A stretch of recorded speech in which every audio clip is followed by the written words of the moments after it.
오늘 우리에게 주신 하나님의 말씀 보도록 하겠습니다. 오늘 우리에게 주신 하나님의 말씀은 마태복음 3장 13절에서 17절까지 말씀입니다. 마태복음 3장 13절로부터 17절입니다.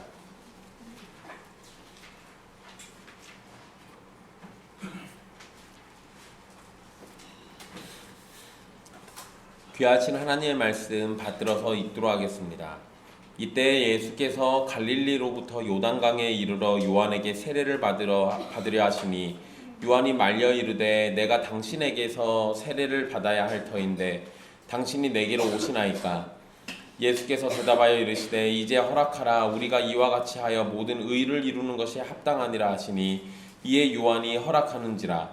예수께서 세례를 받으시고 곧 물에서 올라오실새 하늘이 열리고 하나님의 성령이 비둘기같이 내려 자기 위에 임하심을 보시더니 하늘로부터 소리가 있어 말씀하시되 이는 내 사랑하는 아들이요 내 기뻐하는 자라 하시니라.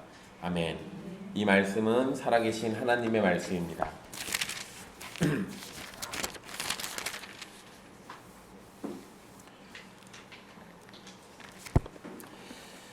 우리는 지난 시간 회개할 것을 선포하는 세례 요한과 그가 했던 설교의 말씀들을 함께 살펴봤습니다. 이제 오늘은 그 말씀에 이어서 세례 요한에게 나와서 세례를 받으시는 예수님에 대한 사건을 함께 나눠보려고 합니다. 죄가 없으신 예수님께서 요한이 베푸는 회개의 세례를 받으신 일은 사실 우리에게 굉장히 큰 충격입니다. 요한은 요단강에서 회개하라고 외쳤고 사람들에게 자신의 죄를 자복하고 회개의 세례를 받을 것을 가르쳐줬습니다. 그런 상황에 세례 요한에게 예수님이 나타나서 세례를 받는다라고 한다면 이거는 뭐가 됐든 회개의 세례를 받는 상황이 되는 겁니다. 그러니까 도대체 왜 예수님이 세례를 받으셨는지를 사실 이게 잘 이해가 안 되는 부분이기도 합니다. 그런데 이 부분을 이해를 잘 못하면 우리의 구원에 대해서 예수님이 하신 일과 십자가 죽음도 이해를 못하는 상황이 벌어지게 됩니다. 우리의 구원을 위해서 세밀하게 일하시는 하나님과 그 일에 순종을 보이신 예수 그리스도에 대해서 함께 배울 수 있게 되기를 간절히 소망해 봅니다.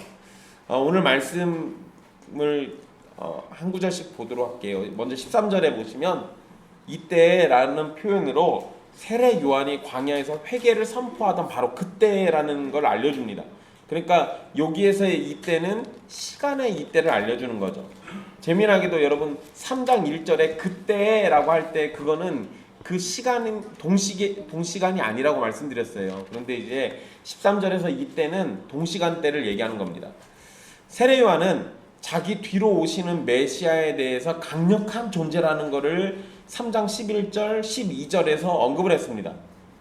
그런데 강력한 능력과 권세로 오실 것만 같은 메시아를 13절에서는 뭐라고 부르냐면 갈릴리로부터 요단강에 이르러 라고 이렇게 표현합니다. 그러니까 여러분 잘 생각해 보세요. 이거를 그냥 그림으로 그려서 이해하시면 좀 더 쉽습니다. 세례 요한이 11절, 12절에서 뭐라고 했냐면 내 뒤에 오시는 분은 불과 성령으로 세례 주시는 분이야. 그리고 피를 들고 와가지고 뭐 하신다고 그랬어요? 타작마당에서 알곡은 모아가지고 곡간에 드리고 쭉정이는 꺼지지 않는 불에 태우시는 분. 그러니까 구원과 심판을 결정하시는 아주 대단하신 분인 거를 명확하게 얘기해 줬는데, 그런데 그 뒷말 나오는 게 뭐냐면 갈릴리로부터 요단강에 이르러 그냥 오신 거예요. 세례 요한이 표현한 대로 하면은 뭐 타고 오실 것 같아요? 그치, 적어도 구름 같은 거 타고 천군 천사들이 옆에서 나팔 불면서 이러고 나타나셔가지고 그렇게 하실 것 같은데 그냥 예수님 걸어오셨어요. 거기다 여러분 갈릴리로부터 왔다라는 저 표현, 나중에 다음 설교에서도 제가 또 언급해 드리겠지만 갈릴리는 되게 보잘것없는 동네입니다. 되게 보잘것없는 동네예요. 심지어 여러분 갈릴리를 뭐라고까지 부르냐면요, 4장에 보시면 4장에 15절 보세요. 스불론 땅과 납달리 땅과 요단강 저편 해변길과 이방의 갈릴리라고 부르죠. 갈릴리는 분명히 유대인들의 땅입니다. 이스라엘 영토 중에 하나예요. 그런데 거기를 부르기를 이방의 갈릴리라고 부릅니다. 왜 저러는 것 같아요? 여러분, 지금은 영토 구분상 우리나라 땅이 아니긴 한데, 원래 만주벌판 누구 땅이었어요? 우리 땅이지. 우리 땅이에요, 우리 땅. 다 찾아와야 돼요. 근데 지금 그거 우리 땅이라고 하면은 제정신이 아니라고 할 겁니다. 근데 여러분, 과거에 저쪽 북쪽 압록강 쪽이나 이쪽에 분명히 거기에 우리나라 영토긴 한데 그쪽으로 사람들이 살려고 그래요? 안 살려고 그래요? 추워서만 안 사는 게 문제가 아니라 거기 바로 중국 애들하고 붙어 있기 때문에 오랑캐들이 자꾸 쳐들어와 가지고 웬만해서는 거기 잘 안 살려고 그랬습니다. 제가 왜 이런 얘기를 해드리냐면 이 갈릴리가 이방 나라하고 바로 붙어 있어요. 그래가지고 거기서 지내다 보면은 자꾸 북방 민족들이 쳐들어옵니다. 거기다가 이방인들도 많이 섞여 살아요. 그러니까 구약 성경에서도 뭐라고 불렀냐면 이방의 갈릴리라고 부릅니다.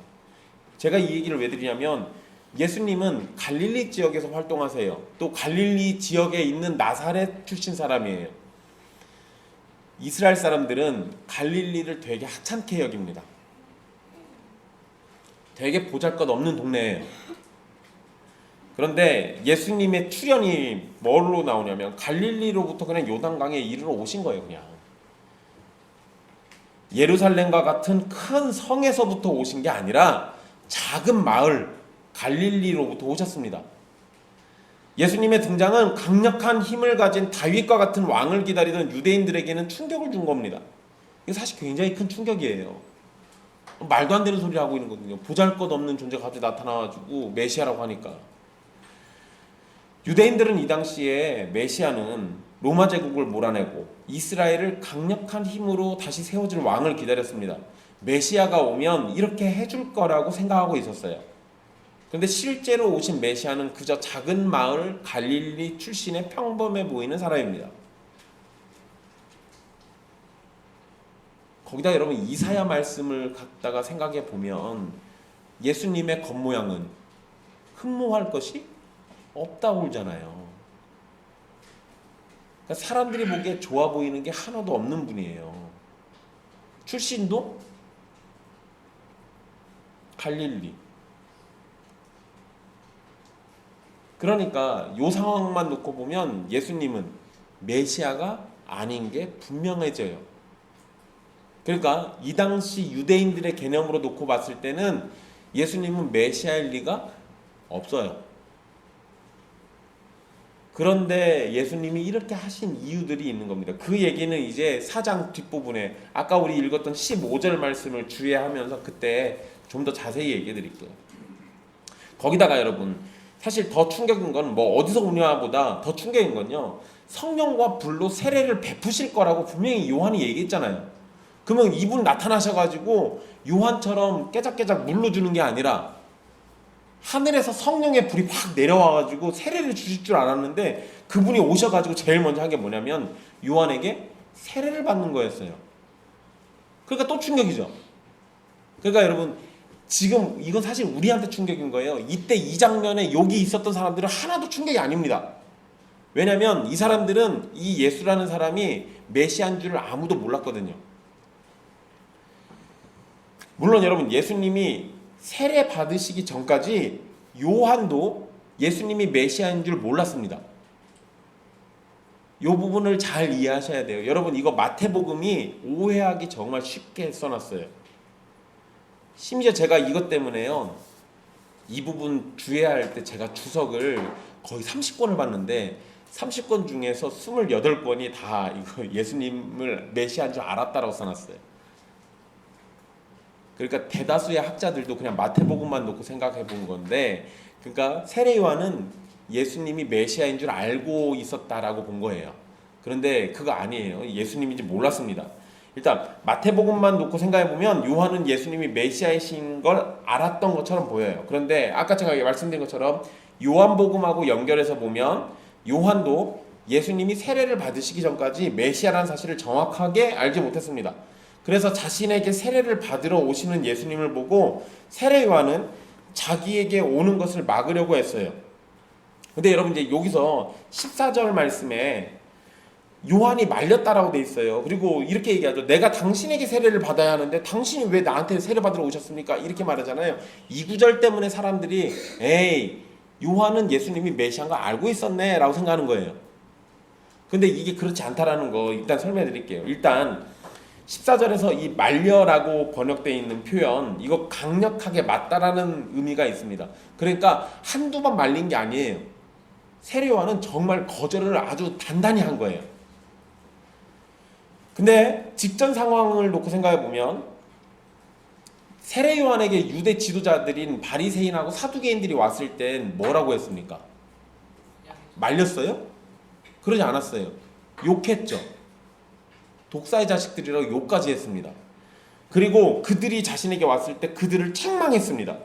그리고 회개의 세례를 받기에 적합하지 않다고까지 지적했는데 지금은 반대로 자신이 예수님께 세례를 베풀기에 적합하지 않다고 얘기합니다. 그러니까 상대적인 거죠. 세례 요한이 바리새인이나 사두개인한테는 야 니들은 세례 받을 자격이 없어라고 얘기했고 예수님이 나타났을 때는 아이고 제가 당신에게 세례를 베풀 자격이 없습니다라고 얘기했어요. 그러니까 지금 상대적인 거죠. 그런데 요한은 자신이 예수님에게 세례를 받아야 할 터인데 거꾸로 왜 자신에게 오셨냐라고 말합니다. 그러니까 이 표현만 놓고 보면 요한은 예수님이 죄가 없으신 메시아라는 것을 알고 있는 것처럼 보여요. 그런데 여러분 요한복음 1장 31절을 한번 보세요.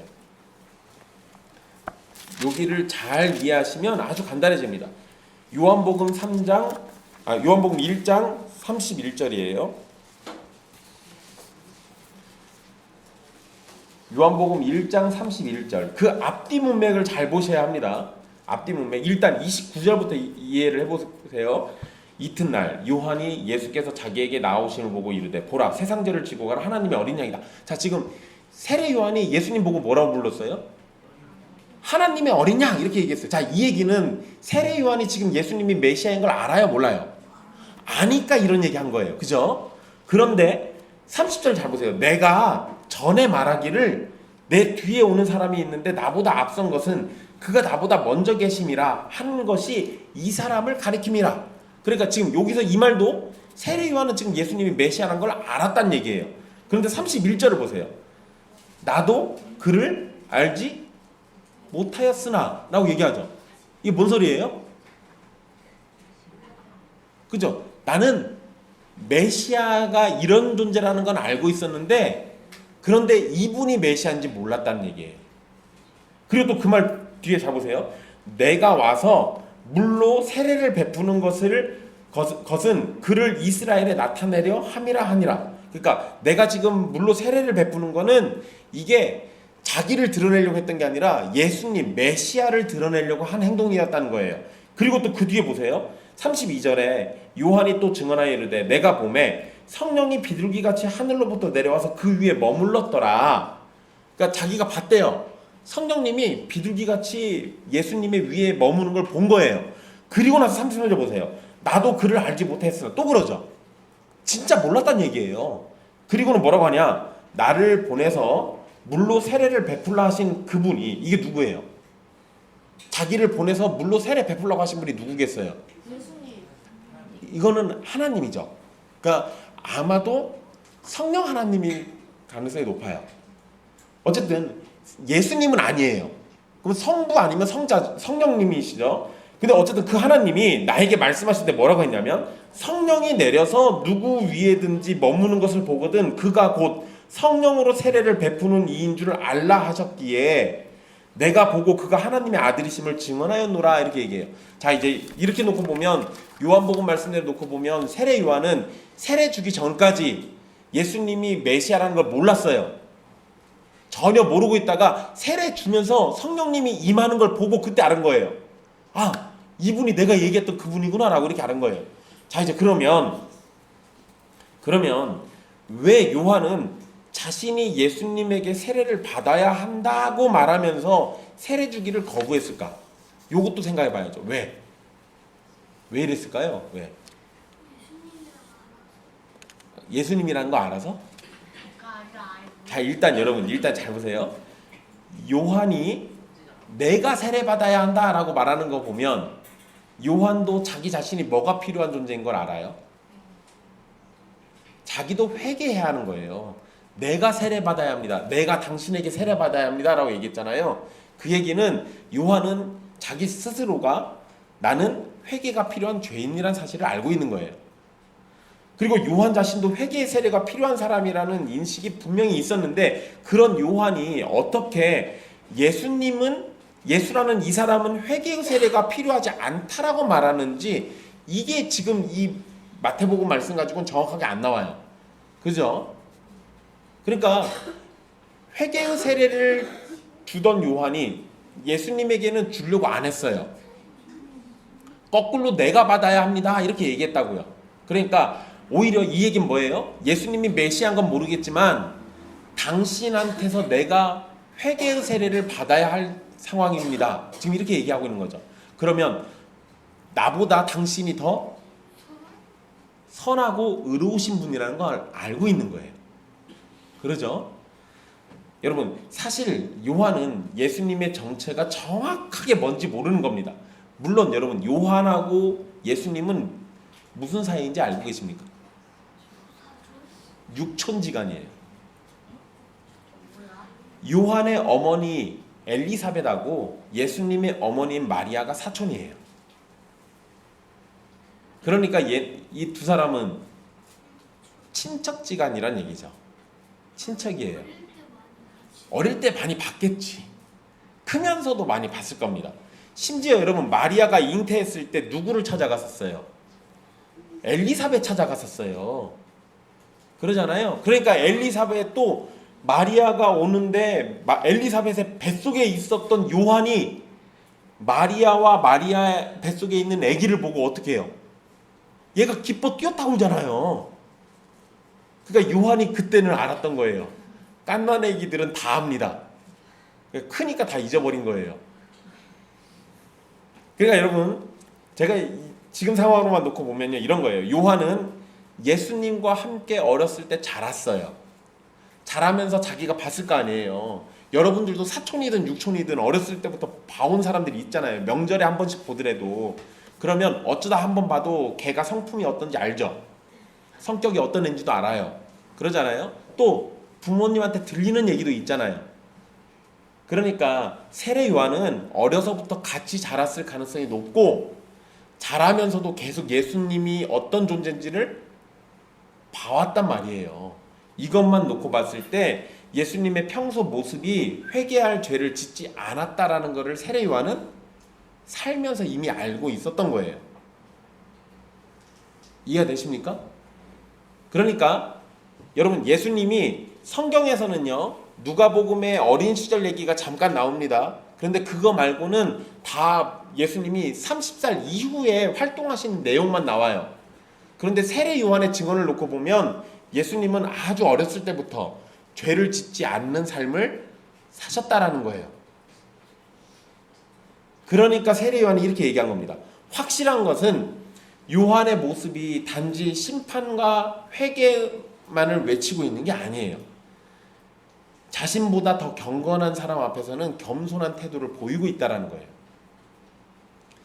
세례 요한도 자신이 죄인이라는 거 알고 있고 회개의 세례가 필요하다는 것도 알고 있어요. 그런데 그런 세례 요한이 예수님에게는 그게 전혀 필요하지 않다는 것도 압니다. 여러분, 더 자세히는 얘기 안 해드리겠지만, 그러면 세례 요한의 증언 때문에 우리가 뭐를 하나 확신하게 되냐면, 예수님은 어려서부터 율법을 모두 다 지키셨다라는 걸 알게 됩니다. 그러니까 회개할 게 전혀 없는 거죠. 아주 대단한 인물이었다라는 거예요. 요한은 강력하게 말리고 있지만 예수님은 뭐라고 하십니까? 지금 허락하라고 얘기해요. 지금 허락하라. 그게 우리 15절에 이제 허락하라 이렇게 번역되어 있어요. 예수님은 이렇게 하는 것이 모든 의를 이루는 것이고 그것이 합당하다라고 말씀하셨습니다. 예수님이 만약에 회개할 것이 있었다면 앞에서 요한을 찾아와서 세례를 받았던 사람들처럼 자기 죄를 자복하면서 세례를 받았을 겁니다. 그런데 예수님은 회개를 말하는 게 아니라 뭐를 말해요? 의를 말해요. 내가 회개해서 세례받겠다가 아니라 이 세례를 받아야 모든 의를 이루는 것이다 라고 얘기합니다. 그러니까 예수님이 받는 세례는 우리가 받는 세례랑 뭔가 다른 거예요. 우리가 세례 받는다라고 하면 우리는 1차적으로 요한의 세례를 먼저 받는 거예요. 회개해야죠. 그리고 난 다음에 메시아가 오셔서 성령과 불로 세례 준다고 그랬으니까 우리는 예수님의 이름으로 성령과 불로 세례를 받는 거예요. 그러잖아요. 우리는 순서가 그래요. 그런데 예수님은 회개의 세례를 본인을 위해서 받진 않으셨어요. 그런데 그 회개의 세례를 받는 것이 의를 이루는 거라고 얘기했습니다. 그러면 이게 정확하게 무슨 의미인가? 요것도 또 생각을 해봐야 하는데요. 일단 의라는 말이 가질 의미는 하나님이 사람에게 요구하시는 것입니다. 하나님의 뜻을 따르고 하나님을 기쁘시게 하는 사람의 올바른 행동을 의미해요. 그러니까 의를 이룬다라고 하면 아주 쉽게 얘기하면 뭐예요? 이것이 하나님의 뜻이다예요. 하나님의 뜻대로 사는 것이 의를 이루는 것이다. 이겁니다. 하나님의 뜻대로 사는 것이 의를 이루는 것이다. 그러니까 지금 예수님이 요한에게 세례를 받으시는 것이 하나님을 기쁘시게 하는 것이라는 의미가 되는 거예요. 사실 예수님은 그 자체로 하나님을 기쁘시게 하는 존재입니다. 여러분 이건 사실 사람들도 쉽게 알아요. 자식이 있으면 자식을 쳐다만 봐도 부모는 좋아해요. 그게 정상이죠. 그러잖아요.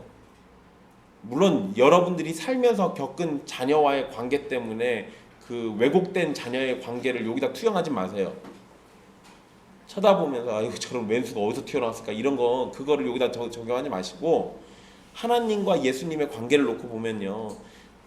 이 시간이라는 존재가 발생하기 이전부터 서로 사랑하는 관계였다고요. 그냥 성부, 성자, 성령은 그 존재만으로도 서로에게 기쁨이 되는 관계라고요. 그런 관계시니까 예수님이 뭘 안 해도 하나님이 기뻐하실 거라고요. 원래는 그러잖아요. 그런 존재인데 예수님이 사람이 되셔서 이 땅에 오셔가지고 하는 모든 행동도 다 하나님의 기쁨이 되는 행동을 하고 있는 거예요. 그래서 요한이 베푸는 회개의 세례를 받는 것이 하나님의 기쁨이 된다는 것은 지금 상황에서 예수님의 존재가 아닌 예수님이 하시는 행동으로 하나님의 뜻을 이루는 것이 된다라고 지금 얘기해 주는 겁니다. 그러니까 예수님의 존재는 그 자체만으로도 하나님의 기쁨인데 지금 예수님이 어떤 행동을 하는 것으로 의를 이룬다고 하는 거니까 예수님의 행동으로 하나님의 기쁨을 이룬다라는 개념이 생기는 거예요. 그러니까 예수님은 지금 세례를 받으시는 게 누구를 위한 일이 돼요? 하나님의 기쁨이니까 이게 하나님을 위한 일이 된다고요. 그런데 성자 하나님이 성육신하신 것은 무엇을 위해서입니까? 자기 백성들을 그들의 죄에서 구원하시기 위함이죠. 그러니까 예수님은 자기 백성들을 대신해서 친히 죄값을 치르시고 하나님의 요구를 만족시키려고 하십니다. 그래서 모든 부분에서 자기 자신을 자기 백성들과 동일시하고 있어요. 그런데 회개할 것이 없으신 예수님이 회개의 세례를 받으시는 것은 본인을 위해서 받는 게 아니라 누굴 위해서 받는 거예요, 그러면? 그쵸? 자기 백성들을 위해서 받으시는 거예요. 그리고 그것으로 구원을 준비하고 이루시기 위함입니다. 자, 여러분 이제 이렇게 생각해 보세요. 간혹 가다가 청교도를 잘못 배우시거나 잘못 아는 사람들이 성도들한테 회개할 걸 너무 지나치게 요구해요. 근데 여러분 회개는 어느 정도 해야 하나님이 받으실 만합니까? 어느 정도 해야 돼요, 회개를? 1시간, 2시간, 아니면은 24시간, 아니면 나무 뿌리를 하나 뽑을 정도로 회개를 해야 합니까? 아니면 눈물 콧물 다 터져가지고 졸도할 때까지 회개를 해야 돼요? 어느 정도 회개해야 우리의 회개가 하나님께 받아들여집니까? 여러분, 그런 기준이 없어요. 왜 그럴까요? 성경에는 그런 기준을 하나도 제시한 적이 없어요. 왜? 우리를 대신해서 회개의 세례를 받으신 예수님 때문에 우리의 회개가 완전하지 않아도 완전하신 예수님 때문에 우리의 회개가 완전해져요. 그러니까 회개는 이 정도 해야 한다라는 기준이 애초에 성경에 없다고요. 그런 게 없어요. 지난번에 말씀드렸던 것처럼 회개는 전인격적인 겁니다. 그거는 분명해요. 회개의 의미라는 게 그래요. 그냥 말로만 회개한다고 고백하는 게 되는 게 아니에요. 진짜로 회개하면 우리의 삶이 바뀌어요. 진짜로 회개하면 하나님을 외면하며 살던 인생이 하나님을 쫓아 살게 돼 있고, 예수님을 믿지 않고 내 마음대로 살던 인생이 예수님을 믿으면서 예수님의 뜻대로 살려고 해요. 그런데 그 회개를 어느 정도까지 해야 하냐라고 물어볼 때 답이 없어요. 왜? 사실 그 답은 우리 안에서 찾지 않아요. 예수님 안에서 찾는 거기 때문에.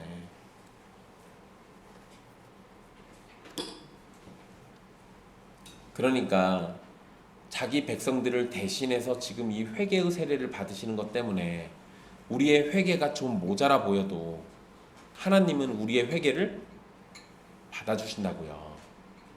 누구 때문에? 예수님 때문에. 이게 구원이고 이게 복음이죠. 회개를 어느 정도 해야 한다. 회개의 열매가 분명히 있어야 한다. 이런 거 막 따지면은요, 복음이 복음되지 않아요. 물론 가짜 회개를 하는 사람들이 있기 때문에 회개의 열매를 확인하는 건 중요한 겁니다. 그런데 가짜 회개가 아니라 좀 어설픈 회개는 예수님 때문에 돼요. 괜찮아요. 좀 모자란 회개도 괜찮아요. 가짜만 아니면. 우리가 진심으로 주님의 이름 앞에 무릎 꿇고 회개할 때 어느 정도 해야 하냐라는 걸 따지기 시작하면 율법주의가 돼요. 그런데 그 어느 정도를 따지진 않지만 우리의 마음이 진실로 주님 앞에 나아가면 우리가 좀 모자라더라도 예수님의 이름 안에서 다 해결이 되는 겁니다. 그래서 이런 걸 복음이라고 얘기하는 거예요. 그리고 여러분, 예수님은 하나님의 뜻에 순종하는 모습을 친히 보이시고 계십니다. 하나님은 정하신 때 세례자 요한을 보내셔서 사람들에게 회개의 세례를 전파하도록 하셨습니다. 그리고 하나님의 말씀을 따르기를 원한다면 회개의 세례를 받고 순종의 삶을 살아야 돼요. 죄가 없으신 예수님이 자기 백성들과 동일시하면서 회개의 세례를 받으셨고 우리에게 완전한 순종의 모습을 보이셨어요. 이것을 통해서 우리는 그리스도 안에서 회개하고 성령과 불로 세례를 받아야 하고 모든 의를 이루신 예수님을 따라서 하나님의 기쁨이 돼야 합니다. 이제 16절 말씀 보시면 예수님에게 성령님이 임하시는 장면이 언급돼요. 세례를 짠 하고 받으니까 이제 예수님이 세례 받으시고 물에서 올라오셨어요. 근데 여러분, 저기서 물에서 올라오신다라는 얘기가 물 속에서 올라오신 건지 물 가운데 서 있다가 올라오신 건지는 정확하진 않아요.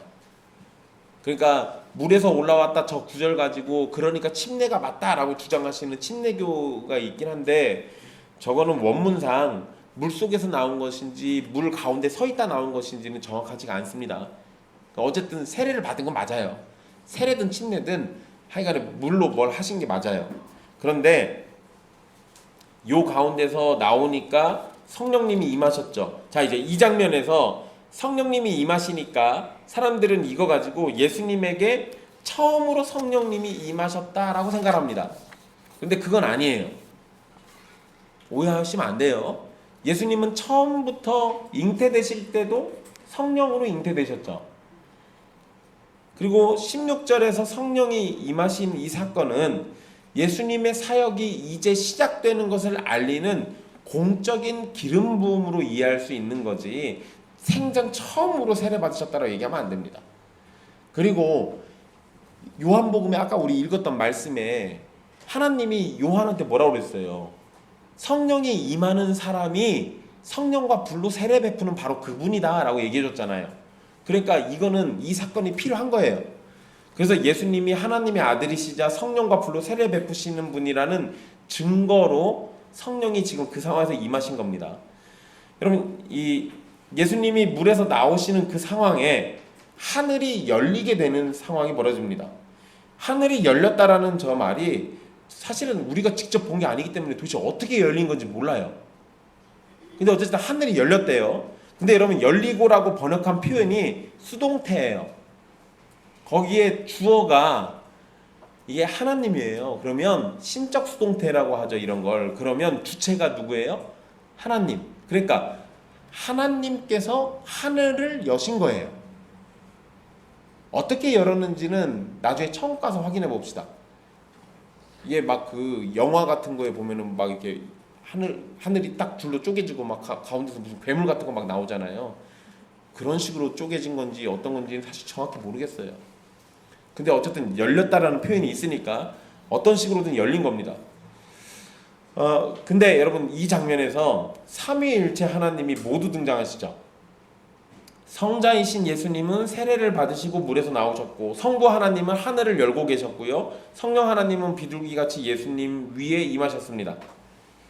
자, 여기에서 여러분, 이 비둘기같이가 이게 무슨 뜻인지 이것도 학자들 사이에서는 의견이 일치하진 않아요. 그러니까 이게 비둘기가 도대체 뭔지 사실 잘 모릅니다. 근데 여러분, 비둘기 나오면 여러분들 뭔 생각이 먼저 나요? 그치, 새는 새지, 비둘기가 새지. 좋아하는 거예요. 비둘기. 여러분, 비둘기 하면 그래도 기독교인들은 노아 홍수 때 비둘기 날린 사건 얘기하는데, 보통 기독교인들은 그러는데, 여러분, 일단 유대인들은요, 창조 때 성령님이 이 수면 위에 운행하셨다라고 표현되어 있는 그 말이 성령님이 품으셨다라는 뜻이라고 제가 말씀드렸어요.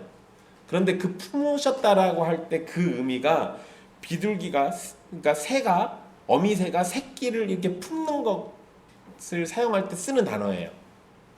그러니까 랍비들은 뭐라고 생각했냐면 이 당시 비둘기를 뭐라고 이해했냐?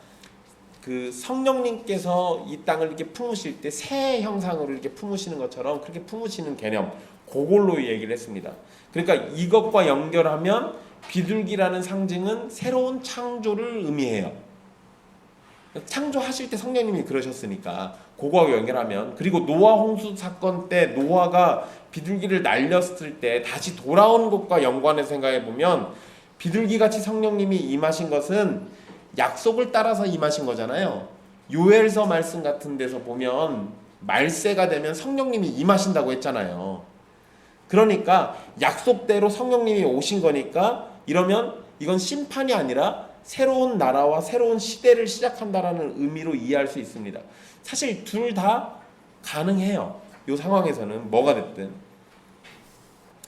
그리고 여러분, 비둘기 모양으로 내려오신 건지 비둘기가 내려오는 것과 같은 방식으로 내려온 건지도 사실은 정확하지 않습니다. 어쨌든 그냥 성령님이 비둘기처럼 내려오셨어요, 그냥.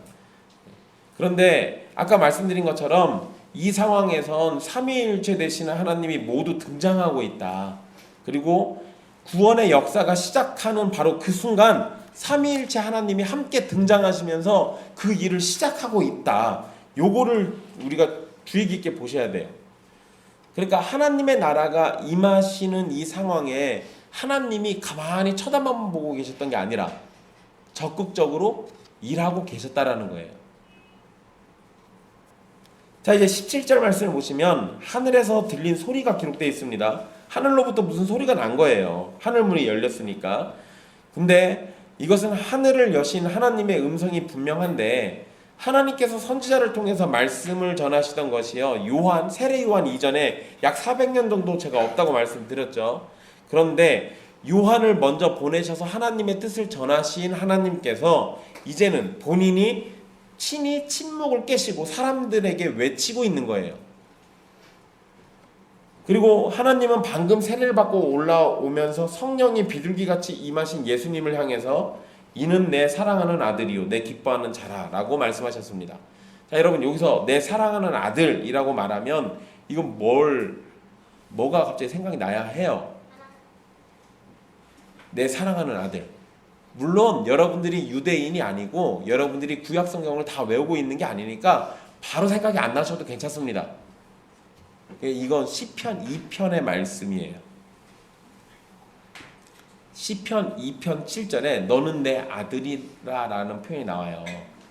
그러니까 그 말씀 거기에다가 그냥 내 아들이 아니라 사랑하는 아들이라고 지금 표현하고 계신 거죠. 거기다가 내 기뻐하는 자라라는 표현은 이사야 42장 1절 말씀에 표현된 단어입니다. 제가 읽어드릴게요. 내가 붙드는 나의 종 내 마음에 기뻐하는 자 곧 내가 택한 사람을 보라. 내가 나의 영을 그에게 주었은즉 그가 이방의 정의를 베풀리라 라고 얘기했습니다. 보세요. 성령님이 짠하고 임하는 상황에 하나님이 뭐라고 했냐면 이는 내 사랑하는 아들이요 내 기뻐하는 자라 라고 얘기했는데 그 기뻐하는 자라는 표현이 이사야 42장 1절에서는 내가 기뻐하는 자 내가 택한 그 사람에게 내 영을 준다 라고 얘기하셨단 말이에요. 그러니까 지금 이 말씀도 또 이 상황도 결국에는 구약에 예언된 말씀들이 성취되고 있는 걸 보여주고 있는 겁니다. 예수님은 하나님의 사랑을 받는 자입니다. 그리고 하나님께 기쁨을 드리는 존재이십니다.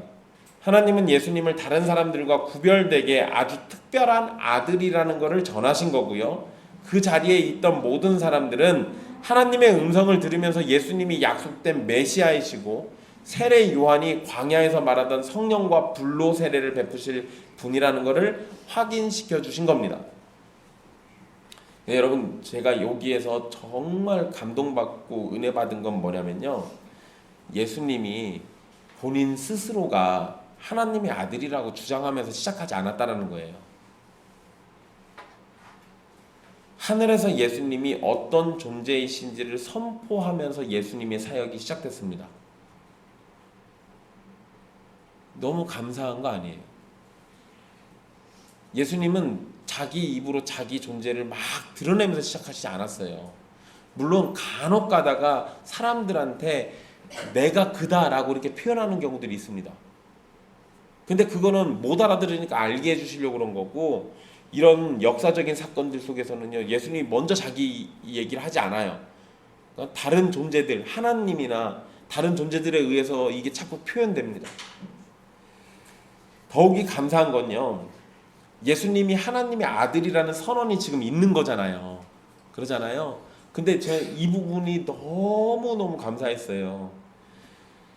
하나님의 아들이라는 선언이 지금 언제 벌어진 겁니까? 우리를 위해서 세례를 받으신 사건과 함께 시작됐어요.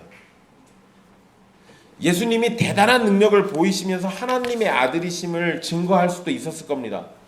병든 자를 고치시거나 죽은 사람을 살려내시거나 성전 꼭대기에서 뛰어내려서 천군 천사의 보호를 받는 것을 보이시면서 하나님의 아들이라는 것을 나타낼 수도 있었을 겁니다. 그런데 예수님은 그렇게 하시지 않았어요. 죄인들을 위해서 죄인의 자리에 서서 회개의 세례를 받으시는 그 자리에서 하나님의 아들이심이 선언됐습니다. 하늘을 움직이는 능력 가운데 내가 하나님의 아들이야 라고 선포한 게 아니라 죄인들 구원하시려고 가장 낮아지신 그 상황에서 하나님의 아들이신 게 증거됐다고요. 여러분 여러 번 하나님의 아들이심인 게 증거됩니다. 그런데 여러분 또 하나님의 아들이라고 증거되는 장면이 이방인의 입을 통해 가지고 딱 증거되는 장면이 또 하나 있어요. 예수님이 십자가에서 죽으실 때 곁에서 지켜보던 백부장이 한 소리예요. 진실로 하나님의 아들이시다. 근데 하나님의 아들이란 말이 증거될 때 다 어떤 상황이었냐면 예수님이 죄인들을 위하실 때 죄인들을 위해서 낮아지실 때 그 상황일 때마다 하나님의 아들인 게 증거됐다고요.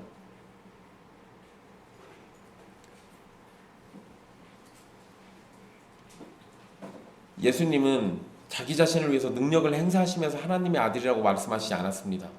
죄인들을 위해서 가장 낮아지실 때 죄인의 자리에 서서 회개의 세례를 받으실 때 그때 하나님의 아들이심이 선언됐어요. 이것이 우리에게 알려주는 것은 성육신하셔서 이 땅에 오신 성자 하나님의 목적은 자기 백성들을 구원하시기 위함이라는 걸 분명하게 알려주는 겁니다.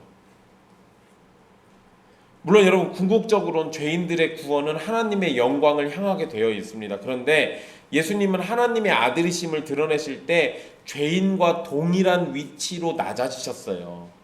그분은 화려하고 대단한 영광을 보이신 게 아니라 아무런 죄가 없으신 분이 죄인의 자리에 서서 죄인들을 위해서 구원의 역사를 시작하실 때 하나님의 아들이라는 것을 드러내셨습니다. 그래서 우리의 구원은 확실한 거예요.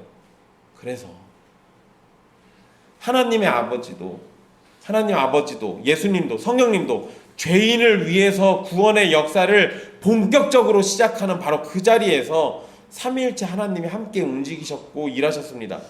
한 위격만 나타나도 온 천지가 요동할 건데 세 위격이 함께 움직이시면서 나타내서 하신 일이 뭐예요? 죄인들을 구원하시는 그 일의 시작이었어요. 삼위 하나님이 시작하신 구원은 너무도 확실한 구원이 되는 겁니다. 그리고 하나님의 뜻을 따라서 예수 그리스도를 믿는 자는 누구나 확실히 구원을 받는 겁니다. 너무나도 감사한 일이죠.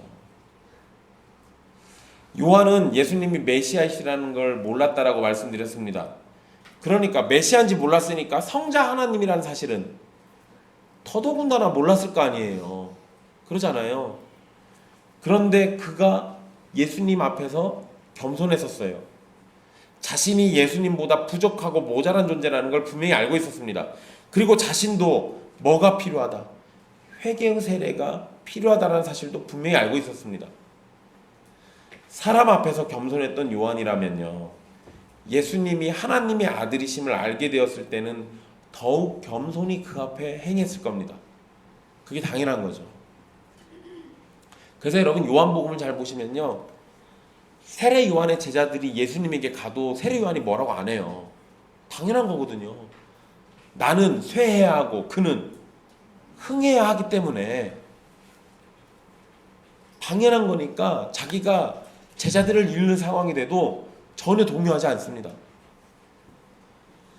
요한이 보여준 모습처럼 우리도 자신이 죄인임을 분명히 인식하고 그것을 인정해야 합니다. 사람 앞에서 사실 여러분 죄를 인정하실 필요는 없어요. 저한테 고해성사 같은 거 하시려고 하지 마세요. 저 힘들어집니다. 제 예전에 학교 동생이 저한테 갑자기 고해성사를 하는 바람에 저 너무 힘들었어요. 갑자기 나한테 왜 자기 죄를 고백해가지고 내가 걔 쳐다볼 때마다 그 죄가 생각나더라고요. 저는 죄를 용서할 능력이 없기 때문에 저한테 그런 거 하시지 마십시오. 너무 힘들어요. 근데 여러분 우리가 우리의 죄를 고백하고 내가 죄인이라는 사실을 인정하고 회개해야 할 대상은 하나님이잖아요. 하나님한테 하십시오. 세례 요한한테 했던 거는 세례 요한이 특별한 임무를 받았기 때문에 그랬던 거예요. 그 이후에는 이러지 않았습니다. 그러니까 여러분들이 죄인이라는 거를 사람한테는 인정할 필요 없지만 하나님 앞에서는 자신이 죄인이라는 걸 분명하게 인정하고 자신에게 구원자이신 예수님이 필요함을 온전히 믿고 신뢰해야 합니다. 자신이 죄인임을 알지 못하거나 인정하지 않는 사람은 예수 그리스도의 필요성을 부인하게 돼 있어요. 자신이 죄인이라는 사실을 받아들이지 않는 사람은 예수 그리스도라는 구원의 절대적인 길이 눈앞에 있어도 그것을 외면하고 넓고 좋아 보이지만 죽음으로 향하는 길을 가게 돼 있습니다. 하나님 앞에 겸손히 자신을 바라보십시오. 자신이 죄인이라는 사실을 깨닫고 그 앞에 굴복해야 합니다. 자신이 죄인이라는 것을 인정하는 것이 여러분을 힘들게 만들지 몰라도 그 사실을 인정하는 것부터 우리에게는 실제적인 구원의 역사가 시작되는 겁니다. 예수님께서는 우리를 구원하시기 위해서 죄가 없으시면서도 회개의 세례를 받으셨죠. 예수님은 세례 요한의 옆에 서서 죄인들을 향해 회개할 것을 요청하셨어도 전혀 이상하지 않았을 겁니다. 오히려 세례 요한도 예수님 앞에 무릎 꿇고 회개를 받아야 마땅한 상황이었죠. 그런데 세례 요한에게 가서 세례를 받으려고 하시지 않고 오히려 예수님이 세례를 받으시려고 했습니다. 죄인을 향해서 질책과 경고를 외치시기보다 그들의 위치에서 그들을 위해서 하실 수 있는 일을 직접 하셨다라는 것을 우리는 이 장면에서 보게 돼요. 예수님이 생각보다 죄인들을 향해서 책망하시는 장면이 많지 않아요.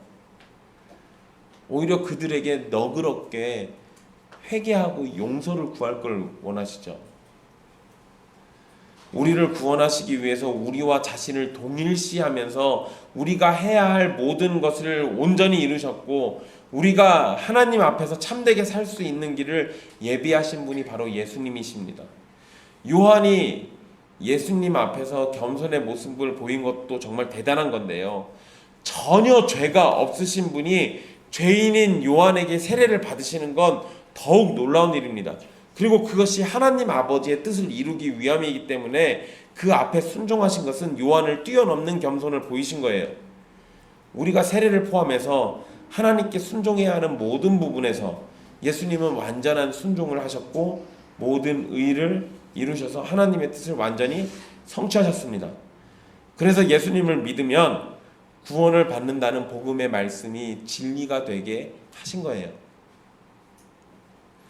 예수님은 하나님이시면서 하나님 아버지의 뜻을 따라 온전히 순종하셨고 예수 그리스도 안에 있는 우리에게 겸손히 순종할 것을 가르치셨습니다. 예수님은 진실로 하나님의 사랑을 받는 아들이자 기뻐하는 자로 하나님께 진정한 기쁨이 되셨고 하나님의 사랑을 받아 마땅한 모습을 우리에게 보이셨어요. 우리가 이런 예수님께 속했고 예수 그리스도를 주님으로 모시고 살아간다면 우리는 하나님의 뜻을 온전히 순종하려고 할 것이고 겸손히 주님의 뜻을 기뻐하며 순종하려고 할 겁니다. 이제 뭔 얘기 드리는 거냐면요. 예수님을 믿으면 구원받는 게 맞잖아요. 그런데 믿는다라고 말할 때는 우리가 누구에게 속하는 겁니까? 예수님에게 속하는 거잖아요. 그러면 완전한 순종을 보이신 예수님 안에 우리가 속한다면 우리는 어떻게 살 것이냐는 거예요. 저 예수님 믿는데요. 근데 주일날은 바빠서 교회 못 갑니다. 말이 돼요? 저 예수님 믿기는 하는데요. 뭐 꼭 주일날 교회 나가야 합니까? 여러분, 우리나라의 대단한 사기꾼들 중에 예수님 안 믿는 사람이 거의 없을 정도예요. 예수님 믿는다고 하면서 나쁜 짓 해도 괜찮습니까? 말이 안 되잖아요. 말이 안 되는 거잖아요. 근데 우리는 그 말이 안 되는 거를 너무나도 쉽게 지켜본다고요. 우리가 예수님을 믿고 예수님께 속했다면 우리는 당연히 예수님을 따라서 하나님의 기쁨이 되는 삶을 선택하는 게 마땅한 거예요. 하나님의 기쁨이 되시는 예수님을 닮아서 우리도 하나님의 기쁨이 되는 자가 되기를 소망해야 합니다. 주님이 다 하셨으니까 나는 아무것도 하지 않아도 된다는 자세는요, 주님께 은혜 입은 사람이 보일 자세가 아니에요. 오히려 값없는 은혜를 주셨으니까 그 은혜를 따라서 미약하더라도 순종하려고 하고 하나님의 기쁨이 되기를 즐거워해야 하는 겁니다. 그 당연한 거 아닙니까? 당연한 거잖아요. 여러분, 제가 예전에 이 근처에 저희 살았던 적이 있어요. 이 근처에 한 2년 정도 집을 얻어 살았습니다. 저희 집에 박스가 많이 있어가지고 혜진 자매가 박스를 막 이렇게 모아놨었어요. 근데 동네에 박스 주는 할머니가 왔다 갔다 하시니까 저희가 일주일 단위로 박스를 모아가지고 그 할머니 지나갈 때 드렸거든요. 그 할머니가 저희 집 일주일마다 나타나셔가지고 문 두들기면서 박스 내놓으라고 소리치셨을까요? 아니요, 그게 아니라 그랬으면 제가 아마 그 박스 다 모아가지고 마당에서 계속 불태웠을 겁니다. 꼴배기 싫어가지고. 근데 그 할머니가 어떻게 하셨냐면요, 저희가 박스를 못 줘도 오다 가다가 저희 집 앞에 잡초만 놔도 그거 뽑고 계시더라고요. 그 할머니 힘든데 왜 그러세요? 그랬더니 고마워서 그런데요. 여러분, 박스 때문에 고마워서 잡초를 뽑는 게 그게 사람이 보이는 마땅한 모습이 당연한 거죠. 사실 그렇게 안 하셔도 우리가 박스 드리는데 전혀 문제가 없었어요. 그렇게 안 하셔도 드릴 거였어요. 근데 너무 고마우니까 그러신 반응을 보인 거잖아요. 그러면 박스 말고 여러분들에게 영원한 생명을 주신 주님한테 여러분들은 어떻게 하는 게 마땅합니까? 하다못해 진짜 주님의 이름에 조금이라도 먹칠되는 게 있을까 무서워가지고 그거라도 치고 다니셔야 하는 거 아니에요? 그게 정상인데 예수님 믿는다 그러면서 예수님의 얼굴에다가 먹칠을 뿌리고 다니면 그게 정상입니까? 그건 예수님 믿는 거 아니에요. 정상이 아닌 겁니다.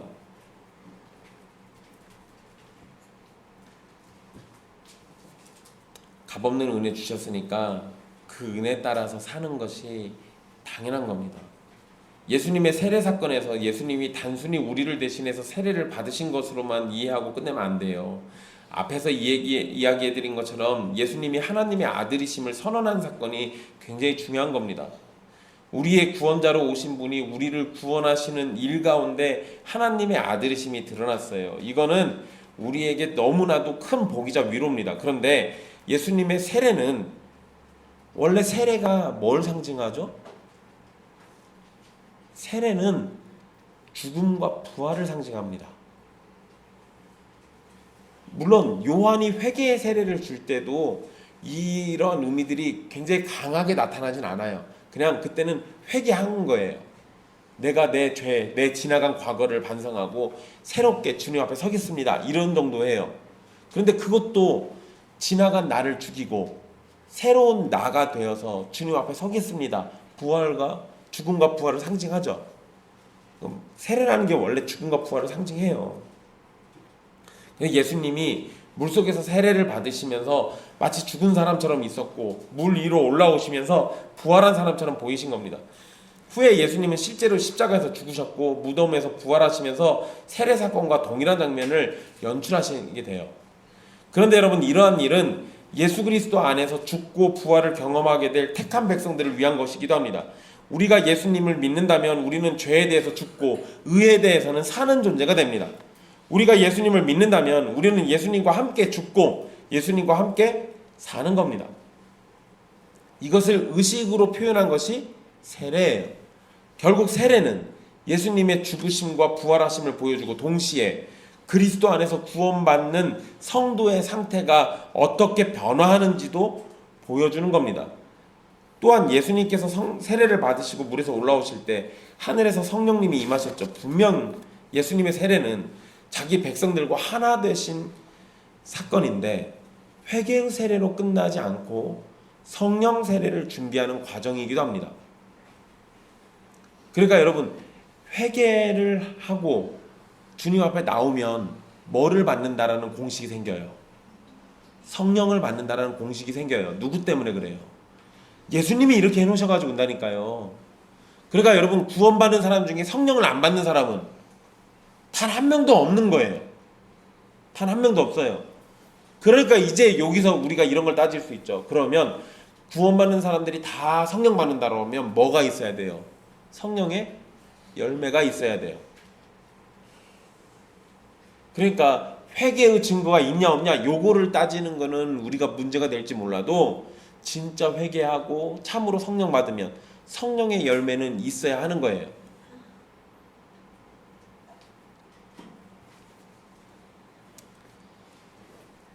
우리가 예수님 안에서 구원을 받는다면 우리는 예수님에게 임하신 성령님이 우리에게도 임하실 것임을 확신할 수 있습니다.